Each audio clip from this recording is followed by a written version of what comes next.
Olá, bom dia. Eu fui convidada pela equipe para responder algumas perguntas. E antes de responder, eu vou me apresentar oficialmente, né? Eu sou a Helena. Eu coordeno o ensino fundamental no Colégio Jesus Maria José, anos iniciais e também anos finais. Nós temos até o 7º ano. Bem, eu tenho aqui algumas perguntas aqui no computador e eu vou tentar respondê-las de forma bem breve, bem objetiva. A primeira é a seguinte: quais são os principais desafios que os professores enfrentam na sala de aula? Quando a equipe me procurou,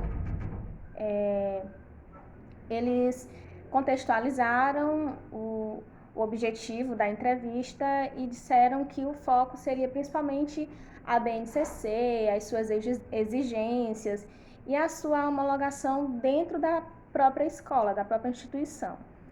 E aí, eu quero deixar bem claro que eu não sou nenhuma especialista na base, mas há alguns anos, há um pouco mais de 2 anos, o nosso contato tem sido um pouco mais direto, porque eu trabalho diretamente com os professores em sala de aula, e isso requer um contato mais direto e mais contínuo junto com a própria base. E aí, sempre que a gente precisa, a gente vai, consulta, os nossos estudos, nos nossos planejamentos, a gente tem sempre utilizado. Né? Isso não significa que eu seja algum especialista.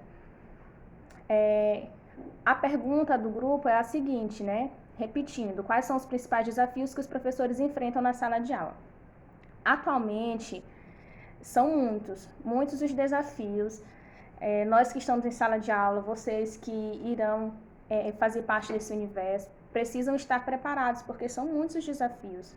Só que são desafios que, dependendo de como o professor se organiza e sabe administrar, eles vão sendo administrados de forma muito, digamos assim, até proveitosa, né? Dentre esses desafios, os mais dificultosos, que a gente precisa mesmo sentar, conversar, analisar, estudar o contexto e saber a melhor maneira de agir para poder recuperar algo, é a ausência da família em acompanhar o pedagógico da criança, a ausência do próprio compromisso que a criança tem com o seu estudo. A gente observa que muitas crianças não têm compromisso de responderem seus exercícios, de terem zelo com material didático, de terem responsabilidade com a sua vida escolar. E a ausência da família faz com que a ausência de cobrança exista na criança, e isso faz com que exista também uma ausência de responsabilidade por parte da criança. Outra dificuldade também que os professores enfrentam muito em sala de aula é a execução do planejamento. Né? Elaborar esse planejamento não é uma dificuldade tão grande, mas executá-lo diariamente se torna. Porque na instituição onde eu trabalho, todos os dias os professores têm a sua rotina de trabalho, o seu planejamento de aula, né? O que a gente chama de rotina didática do dia. E aí, às vezes, a gente planeja essa rotina e por algum motivo não é possível executá-la. Isso, às vezes, acaba sendo um desafio, né? Não tão grande quanto o aluno e a família compreendendo a importância desse contexto família e escola.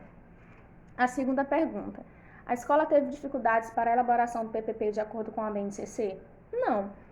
Nós, ano passado, nós fizemos a atualização do nosso projeto político-pedagógico, ele já existia, mas aí, como a base, ela exige que até 2019 as escolas comecem a se adaptar e que a partir de 2020 essa base ela se torna obrigatória nas escolas, o que a gente fez? A gente simplesmente atualizou o nosso PPP. Como foi o processo de adaptação dos professores com relação ao tempo de alfabetização dos alunos? Antes, eles deveriam ser alfabetizados no 3º ano e agora no 2º ano. Esse foi o grande X da questão. Lá no finalzinho de 2017, na verdade, início de 2018, 2019, foram 2 anos assim, muito desafiadores para os professores de alfabetização, 1º, 2º e 3º ano. Porque com o fim do PENAIC, as crianças não vão mais ser alfabetizadas até o 3º ano. Esse ano ele diminui, né? E ele vai precisa ser concretizado até o segundo ano. Então, isso foi uma loucura para todo mundo. E aí a gente teve formações com os nossos sistemas de ensino parceiros, a gente teve cursos para isso. Foi um processo muito gradativo que hoje ele não choca mais tanto os nossos professores como foi no início. Foi uma resistência muito grande, uma sobrecarga muito grande para os professores alfabetizadores, uma cobrança, eles mesmos se cobrando, a escola cobrando, os pais também cobrando, às vezes os próprios alunos. Hoje não, hoje é super tranquilo.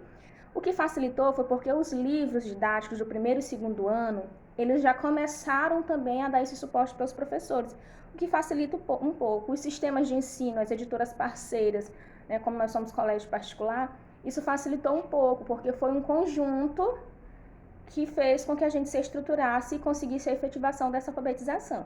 É claro que há alunos que chegam no terceiro ano sem estarem 100% alfabetizado, existe, né? A gente sabe que cada criança ela possui o seu tempo, ela possui o seu nível.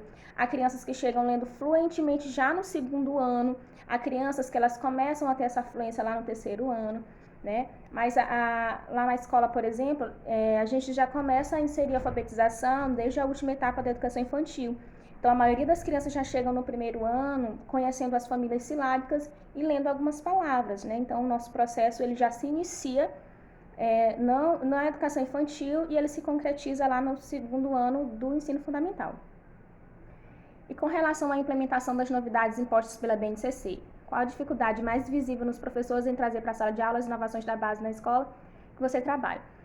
Então, esse ano foi um ano atípico, um ano muito desafiador para todos nós, principalmente para os professores que estão diariamente tendo contato com os alunos com situações que são totalmente diferentes, que são alunos heterogêneos. Então, nesse ano, o que foi mais dificultoso foi abraçar os alunos de forma que a família também abraçasse a escola. Infelizmente, nós não conseguimos alcançar alguns alunos, um percentual mínimo, muito pequeno, mas que agora no final do ano letivo a gente teve que se reestruturar, se reorganizar para poder, digamos assim,